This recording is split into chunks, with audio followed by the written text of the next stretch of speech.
to see. The first playoff ranking comes out tonight. How much will you pay attention to that, and what do you say to the kids at this point? Yeah, I don't really say much about it. I mean, I know it's great for college football and for everybody to talk about, but nobody talks about who was ranked in week 8, 9, or 10. They always talk about where it was at the end of the season, and that's all that matters to us is playing in this game, because if we want to be ranked high, we have to keep winning. You faced a desperate team with Penn State last week. What about this week? Another desperate team? Well, I've watched the film, and this is a very good team. The way that they've played, first off, statistically ranking in both sides of the ball, they're very good. I think they're 27th in the country in scoring. And they played North tough. They played Oklahoma tough. They played Michigan State tough. And so I've just been very impressed with them, and I think they're doing a great job. So just like any other game in the Big Ten, especially when you go on the road, this is going to be a battle. And it is truly like March Madness right now. If you win, you move on, and we have to look at every game that way. And it's quite a run we're on. We knew that 2 weeks ago when we started it, but this is a very, very good Nebraska team that we have to be ready for. And I don't care what the record says. I mean, I watched the film, and they're good, and they have good coaches. So we got to have a great week of practice. Fourth row left, Colin Gate, Rivals. Hey Ryan, I was curious. I wanted to ask about the linebacker room. I mean, it's even smaller than normal heading into Nebraska based on the call against Steele, and I'm wondering how he's taken this week, especially with missing that first half, and what do you expect in his absence during the first half? Yeah, I think first off, it's a unique situation in that it was the first play of the second half, so it's really brought light in my eyes to the fact that there's some inequity on this rule, where if it's the first play of the second half or the last play of the second half, that's significantly different. And so in my mind, the rule should be changed into a 30-minute penalty as opposed to the number of halves, because when you do it shouldn't be the determining factor on how the penalty is assessed, if that makes sense. So that's the first thing. The second thing is, as you know, we're playing with a different style of defense now. We play with 3 safeties now, so the numbers have changed with that. But now EA is going to have to come in there and step up. Tommy's going to have to get in there, and Coach Washington will move those guys around, and then they get Steele back in the second half. Whether it's the middle of the field, I mean, linebackers, safeties. I mean, what have you seen from those guys in terms of pass coverage? I mean, and what do you want to see in terms of improvement? It seems like a lot of opponents are attacking you guys from the slot, tight ends, like just in the middle of the field. What have you seen from them, and what do you guys want to improve? Yeah, I think anytime you mix up the coverages, you're going to see different teams attack you different ways, and consistency with our drops, and like you said, with our eyes, are all things that we're working on, and making sure that we all work together on this thing. Because when you do play zone, I mean, everybody has to be in their area of the field and doing a great job in that. So I mean, I think there's different styles of attack based on what we're giving the defense, or what we're giving the offense in terms of looks, and I think that they've had some really good snaps and things they need to improve on. But it's the same message that we've had. I mean, the issues are still there, and we got to keep addressing them, even though we played better on Saturday night. Right in the middle, Dave Biddle, 24/7 Sports. Ron, I want to ask you about CJ running the ball. He's not running very often. Is that because you're telling him not to run to try and protect him, and because you guys have so many weapons on offense, or do you feel like you should be running a little bit more? No, I mean, I think we have some runs where he's reading somebody, and then based on what that defender does, he'll make the decision whether to run it or not. And, we have that as part of the offense, and then there's also ones where we're scrambling and making plays downfield. And going back on the film, I thought he made pretty good decisions. With his eyes downfield, he got the third down conversion to Mayan. Mayan put it on the ground, but it ended up getting reversed. But he did a good job on the one to Garrett. So he's doing a good job of extending plays, and then he's also done a good job this year of making plays with his feet. And he'll continue to have to do that. I mean, that's going to have to be part of his game. And looking back on it, I don't think there's many that I would have him do anything other than what he did. But certainly that is a part of his game. I'm not suggesting he should like run the ball 10 times a game. I know he's not Justin Fields, but typically, like in an ideal world, like how much do you want that to be a part of your offense? Both him scrambling at times and a couple of, called quarterback runs. Yeah, I think it just depends on what the defenders do, and if we're reading somebody and they're playing the quarterback, then it's a handoff. If they play the running back, then it's a pull, and so you just don't know. But we have part of that in our offense, and when we read, and there's certain plays we just hand the ball off, and then we have the nakeds off of those. Front row right, Joey Kaufman, Columbus Dispatch. Ryan, back to the Sleep Chambers targeting, you mentioned some inequity with the SMS, now the first evidence grant. Did you feel it was the right call at the time? Or you look pretty animated on the sideline during that call? Yeah, I just feel like in real time, it's a very difficult call. I think if you're stealing that spot, someone's running full speed at you and then goes down to their knees, boy, it's just in real time, that's very, very difficult. And I think that the rule is in place for the right reasons to protect our players, and so for that I absolutely support it. But I also think that there's a difference between what's going on in real time and what's shown on a replay, and that's the challenge that our referees are faced with, and it's not easy. Don't get me wrong, and certainly we're always going to advocate for our guys, and that's what I was doing. And Master, you mentioned he was getting close to returning last week. He's on the unavailable list. Just what's your plan of practice this week, or just what's the plan? Yeah, kind of day to day right now, and hoping to get some work out of him today. Third row left, Dan Hope, 11 Warriors. Ryan, you talk a lot about coaching versus scheme versus execution. When you look at the struggles in the red zone against Penn State, do you look at that as we need to do a better job coaching, we need to call better plays, or do we just need to execute better? Both. I mean, I think we look back and we could have executed much better, certainly in some of the shorter yardage situations. We got ourselves with a penalty a couple times, a false start. And anytime you do that down in the red zone, 5 yards is like, it seems like a mile away. So certainly that was part of it. I also think there was some schematic things we probably, looking back on it, could have done a better job with. When you just look at that game, the Oregon game, seems like two best defenses you've played. You guys haven't had a lot of success in the red zone. What do you think are the things that need to change for that to not be the case going forward? Yeah, I think first off, you have to run the ball well when you're in the red zone. That's just part of it. And I think we've thrown the ball well, and I think statistically speaking, we've done a pretty good job down there, and always have. But like you said, there was times in both of those games where we just haven't finished drives, and you can point the finger at a lot of things, but you have got to execute at a high level in the pass game, and then you have to be able to be really physical in the run game and make 3-yard runs, 5-yard runs. And the minute you get off schedule or take a negative play, you put yourself at risk because you just run out of room. And against good defenses, you have to be on point there. And certainly a plan to win. We spent a lot of time down there, but that is a challenge. Deep left, Brendan Gulick, Buckeyes Now on Sports Illustrated. Hi, Coach. Hey, I know you can't control the playoff rankings and all that stuff so early on, but I want to ask you about championship DNA. What is it about this team that you've seen so far through this season that makes you think, hey, we're on the right track, or we are capable of being one of those 4 teams? Well, I think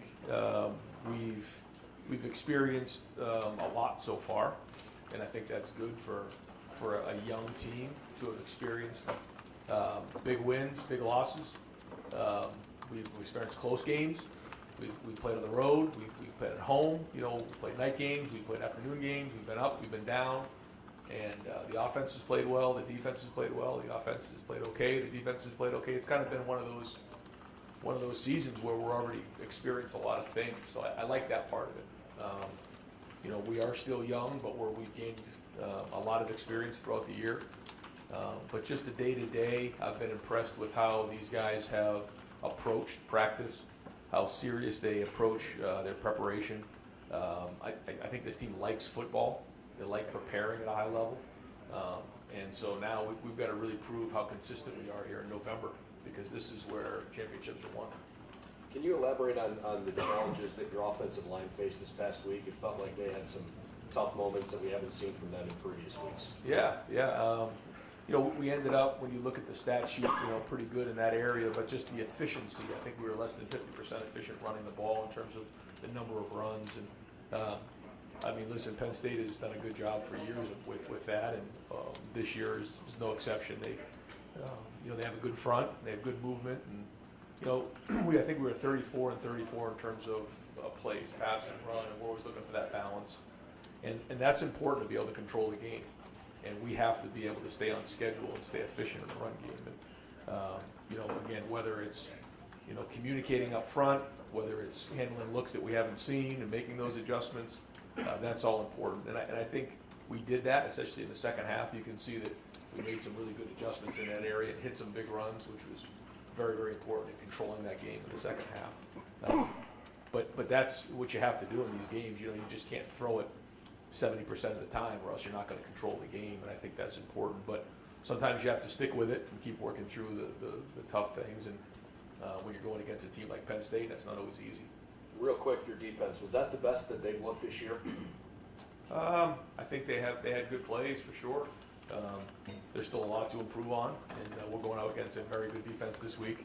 This is, I think it's the second-ranked offense in terms of total yards in the conference. They do a great job, and Martinez has played a lot of football, and they have a very good scheme. So we'll see.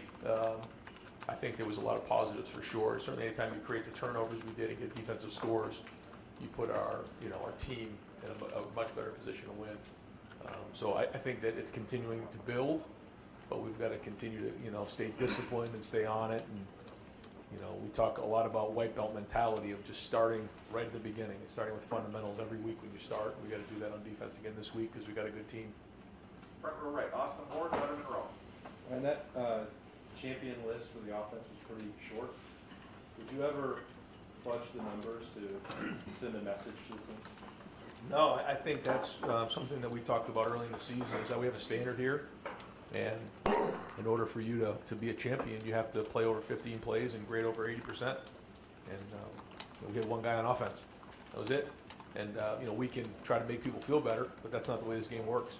And so guys got to be held accountable. The position coaches got to be held accountable for their units. Each guy's got to be held accountable to do their job and over 80% in terms of execution, and that didn't happen.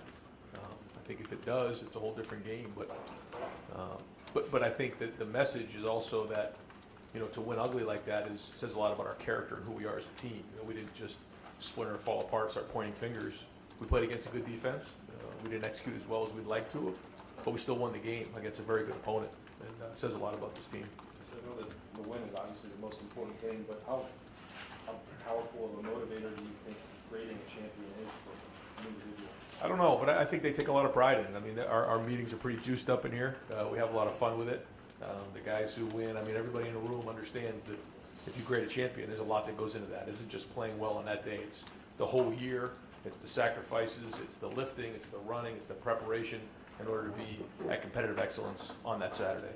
And we whoop it up in here, have a lot of fun, bring them down, laugh, and then show clips of those guys playing well. And I think they take a lot of pride in it.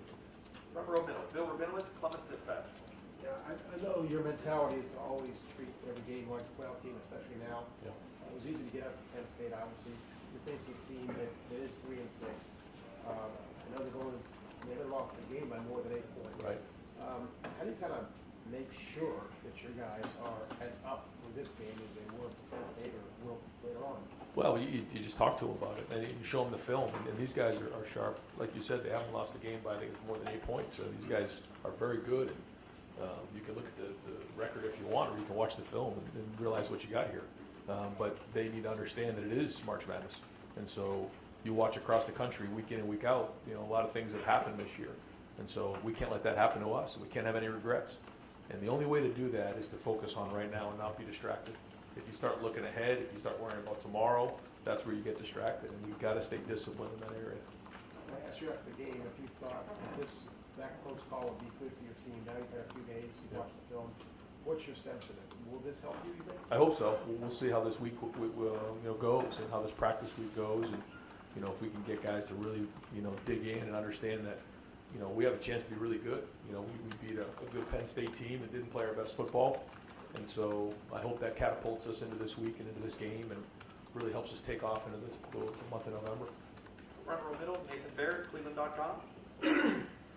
Last year there was an NCAA rule giving teams or giving athletes, I guess, election days off. Did you guys change your practice week at all this week, or did you seek the waiver to keep things, I guess, on the usual schedule. Yeah, we applied for the waiver and got granted, yeah. Why? Well, we just felt like this year was much different than last year.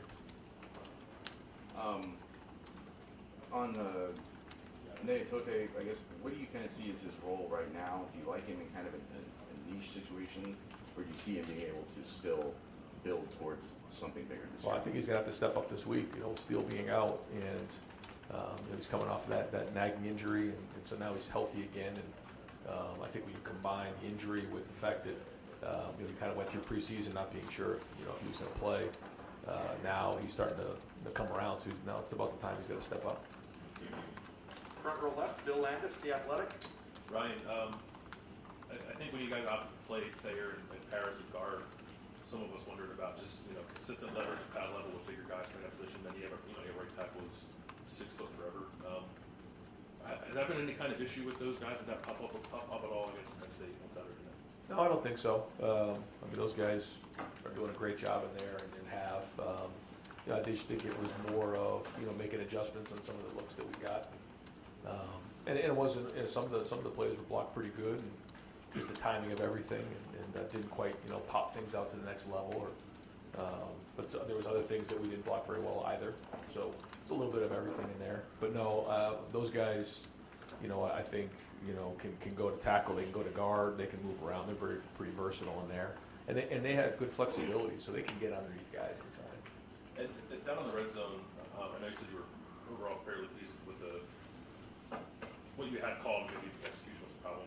We've seen you in the past use a lot of jet motion, orbit motion, just to kind of create some movement down there. And you guys didn't really seem to do much of that. What's the balance between trying to dress some stuff up that way and then just sort of running what you run? Yeah, that's a good question. Yeah, I mean, when you do stuff like that, you're not sure of the look. When you stay stationary, you can kind of identify what the look is, and then try to get into the best play possible. And so that's what we're doing in that game. Bill, solid effort. Question number 600 we just surpassed over here at Clay Hall from the SYX. Of the year? Yes, it's been right in here. Yeah. See it, Jerry. Win anything? Up on that. You have two guys in the Heisman race. Does that ever come up in conversation, you with them or they with you? No, we don't talk about that. And are you surprised at the struggles by Nebraska now in year 4 under Scott Frost? Again, I think they're very close. I think that when you look at the way they played this year, they played strong, and they have a good team. And I don't follow them that closely, but I just watch the film, and I can tell you they have good coaches, and they're playing well, and they've come up short on some of these games, but I know they're very dangerous. Third row right, Jeremy Birmingham, Letterman row. Ryan, to Bill's point, reputationally, you're kind of regarded as one of the premier play callers in the country, and it looked like Saturday was almost intentionally milquetoast in the red zone. Is there any point of that where you guys, as a staff, are challenging your offensive line to win some battles one-on-one? I mean, does that ever come into the conversation? Well, I think you have to be able to win down in the red zone running the football. You just do. If you want to go win championships, you have to be able to do that. And we didn't do that well enough down there. And 3 and 4 yard gains have to turn into 5 and 6. We've done a really good job of throwing down there. We have to do a better job of running the ball, and that's just the bottom line. And but there was also some things that got us out of whack in terms of penalties. We get the ball 4th and 1, and down there, and we're going to go for it. And we false started to make it like 2nd and 13 or whatever that was. And anytime you do that down there, when you're fighting for every inch, it's going to get you out of whack. We hadn't done that in the past, and that we score on those 2 possessions, maybe you feel a little better as well. On the other side of that, the recruiting weekend that you guys had, obviously, you have a night game, you have 50-some visitors in. You did things a little different, had a lot of meetings during the day. And how exhausting was this weekend for you guys as a staff? And do you feel like that's a standard or a practice that you guys are going to try to do in the future? Yeah, it was a long week and a long weekend for sure. There was a lot going on. It was great. I thought that just the night in general was off the charts. I thought Gene and the whole administration, everybody at Ohio State, the fans. I mean, it was a memorable night. Just the way that everything was run, really first class. And it was great for our recruits and their families to be around it and to see it. And I thought everything about that went well. But Yeah, there's a lot going on, a lot to juggle on a weekend like that, with so many visitors and families, and they're a priority for us when they get on campus. But we also have to go win against Penn State and win a game, and so. But that's kind of college football. You have to be able to juggle a lot of balls and be able to handle it. Front row left, Stephen Means, Cleveland.com. Just kind of follow on that. When you guys are putting weekends like that together, when you know there's going to be 50 plus people here, are there projection or expectations that some success is going to come out of that in the near future after that, or do you guys just kind of stay patient after that? It's just a piece of the puzzle. It's part of the relationship building, and anytime you come on campus, you get a chance to see something different, whether it's meeting with somebody from the business school, or going to a basketball game, or spending time with the position coach, or going to see campus, or whatever that is. Coming to a game is a special experience, and that's another box that these guys are able to check off for their families. And, I have to give Mark Pantoni and his staff a lot of credit. I mean, they're the ones that are behind all of it in terms of the organization and managing all of those people. And there's a lot to that, and I thought they were excellent. And just switch gears a little bit. This was the first time in a couple of weeks CJ was actually kind of challenged out there, didn't look easy for him the entire time. Maybe how do you think he handled Saturday in comparison to maybe how he handled the Oregon game? Yeah. No, I mean, I thought he played well and made some good throws. I think he wish he had some plays back. But again, anytime you're competing against somebody like Penn State and a really good defense, one of the top in the country, you're gonna have good plays and bad plays. We talk about all the time, like, reality isn't just going in and scoring on 19 straight possessions. That's not reality. I mean, reality is it's hard, it's tough, every decision matters. If we're gonna have penalties or we're gonna have mistakes, then we're gonna get ourselves off schedule. That's just the reality of it. So, again, I think a lot to learn from this game, but overall, I thought he played winning football. He didn't grant out a champion, but there was still a lot of positives there. Front row right, Tim May, Letterman Row. Yeah, Ryan, as you watched the video of that game, did you ever feel like you were part of some grand experiment by the officials to not call holding on the opposing team's offensive line and see how things go? And, in particular, there were some egregious moments out there.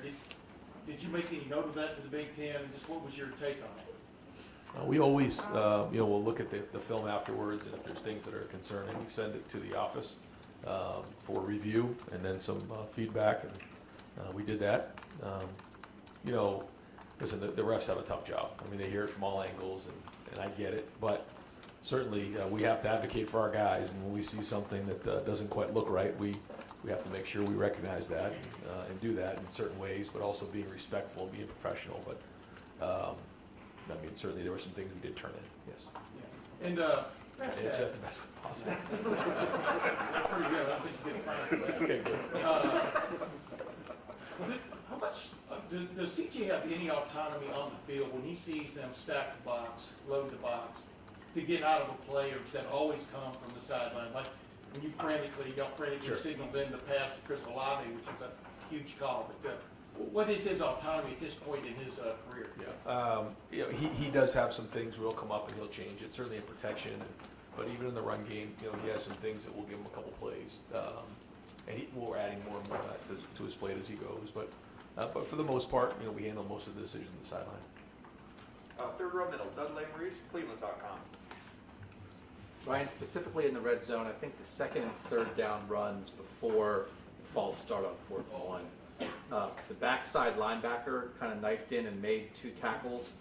Is that schemed that way and you're leaving that guy and hoping you get around the other side, or is there a blocking assignment that should have been made there? Yeah, it wasn't executed well. Yeah, no, I mean, we certainly account for him in the blocking scheme, and it just didn't get done. And one of them, I think we could execute it better. The other one, we probably could have done a better job giving him that look during the week. Okay. And Penn State seemed to, I guess they just shift their defensive line a lot right before the snap. The hard thing is, it felt like you guys blocked up everybody for the first however many games. So sort of see any mistakes on the offensive line was surprising. Sure. Did that throw you guys off with any of your assignments, those late shifts, and what can you learn from that going forward? Yeah, no, it did. And I thought they did a good job with the way that they kind of changed up the looks. And there's a lot to learn from it, and the different looks that we can give them. Sometimes you're going to see things that you haven't practiced, and I think we can probably help them a little bit too in terms of how we're identifying things when we start to get into a game like that a little bit faster. I thought we did a good job of that in the second half. Probably could have got to that a little bit sooner. We go far left, Mark Snyder, press pros. The false starts and the snap count penalties, was there a common thread with those other than them being flagged? Or was it like try to get the jump on them because the running game was not going? Because that was so uncharacteristic. 1,000%. Yeah, no, I can't sit here and tell you there was one thing there that got us out of whack. I think some of maybe the pre-snap movement a little bit, for Luke, especially at center, got us a little bit, out of whack there. But there was nothing else in particular that we can point to on that area other than just lack of focus and discipline. And we've got to do a better job of that this week.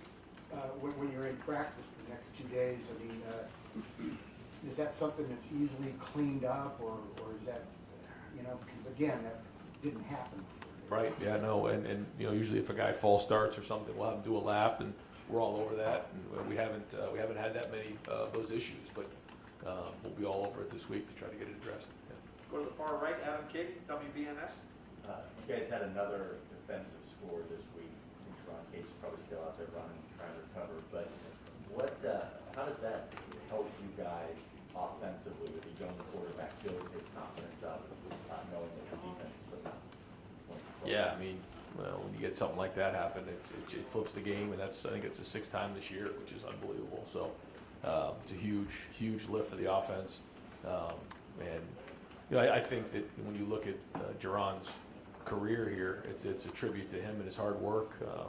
It hasn't always gone exactly the way that he's wanted, and he went through kind of a tough September and August there, and to see him do that and have that opportunity in that game, I mean, that's something I'll definitely remember from this year, is that the fact that he came up in that big spot and made that play. So it was exciting for everybody to see that. Fourth row right, Zach Carpenter, Letterman Row. Hey Ryan, you had a couple in-state offers go out Saturday night. Just wondering if the recruiting philosophy of recruiting in-state guys is changing at all moving forward, maybe offering guys a little sooner than you might have in the past? Well, we've been able to actually see guys play, which has been great. We actually have been able to get back on the road for the first time in a couple of years, and that's really helped. And then, we now have a lot more video to go off of, and we're seeing guys in person. I mean, we almost went a year and a half without being able to look somebody in the eye, and now when they're on campus, we can do that. We can watch the film. We can actually go watch them play in a game, and then they come over and we get to see them in person and shake their hand and see what they look like physically and project, how they can physically mature. And that really allows us the opportunity to get ahead of this stuff.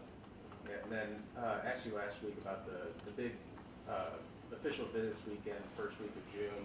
Had a lot of those same guys in that week on campus again this weekend. Did you feel like it was a bookend to that weekend in June? And was that sort of the hope or the plan when you guys did that originally in June? No, but I think that those first couple weekends in June were an opportunity for us to do what I just said, see people in person, look them in the eye, shake their hand, get to know what they're like. We didn't know what these guys were like. I mean, you can go on Zoom and you can make phone calls, but that's very different. And that's a huge part of recruiting, especially for me as the head coach, because the talent is the talent. We're looking for the right fit, guys who want to be Buckeyes, who love Ohio State. When adversity hits, they're going to work through tough times and not just get into the transfer portal. And so a big part of recruiting is looking somebody in the eye and saying, this is the right place for me, and we also feel the same way. And that's why we had so many guys here in June, because we need to look guys in the eye to find out if they were the right fit for us, not just athletically. There's a lot of guys out there that can probably play football here. And now to see those guys come back, those relationships have continued to build. Now we're in a really good place with a lot of these guys. And final couple questions, questioners rather. Spencer Holbrook, Letterman Row.